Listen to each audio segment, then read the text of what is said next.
হরে কৃষ্ণ বন্ধুরা, রাধে রাধে। আগামীকাল যোগিনী একাদশী। আপনারা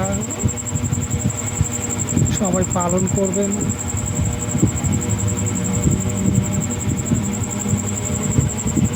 এবং পরের দিন অর্থাৎ ৩রা জুন